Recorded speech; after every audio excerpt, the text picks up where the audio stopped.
বুখারী শরীফে হাদিসে ভাবে এসেছে ওয়ান খাব্বাব বিন আল-আরিত রাদিয়াল্লাহু তাআলা আনহু قال شكونا الى رسول الله صلى الله عليه وسلم وهو متوسد بردة له في ظل الكعبة আমি গেলাম রাসূলুল্লাহর কাছে, যে দেখি হুজুর বাইতুল্লাহ শরীফের ছায়ায় আরাম ফরমাচ্ছেন। আমি কাছে গিয়ে বললাম আলা তাস্তানসিরু লানা আলা তাদউ লানা ইয়া রাসূলুল্লাহ, হে রাসূল আপনি কি আমাদের জন্য দোয়া করবেন না? আপনি কি আমাদের জন্য আল্লাহর কাছে সাহায্য প্রার্থনা করবেন না? মার খেয়ে খেয়ে তো শেষ হয়ে গেলাম। শুনতেছেন আপনারা?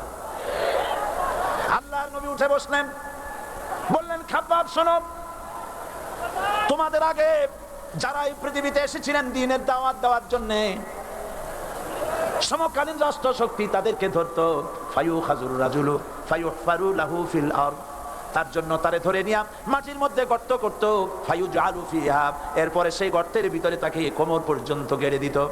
সুম্মা ইউতা বিল মানশাত, এরপরে করাত আনা হতো, ফায়ুদাউ আলা রাসিহি, এরপরে করাতটা মাথার উপরে রাখা হতো, ফায়ুজআলু নিসফাইন, এরপরে করাত দিয়া চিরে চিরে জীবিত মানুষটাকে দ্বিখণ্ডিত করে ফেলে দিত। মা ইয়াসুদ্দুহু যালিকা আন দীনি, এত কষ্ট দেওয়ার পরেও, এত জুলুম করার পরেও দ্বীনের দায়ীদেরকে এক চুল পরিমাণ আল্লাহর রাস্তা থেকে তারা সরাই দিতে পারে নাই।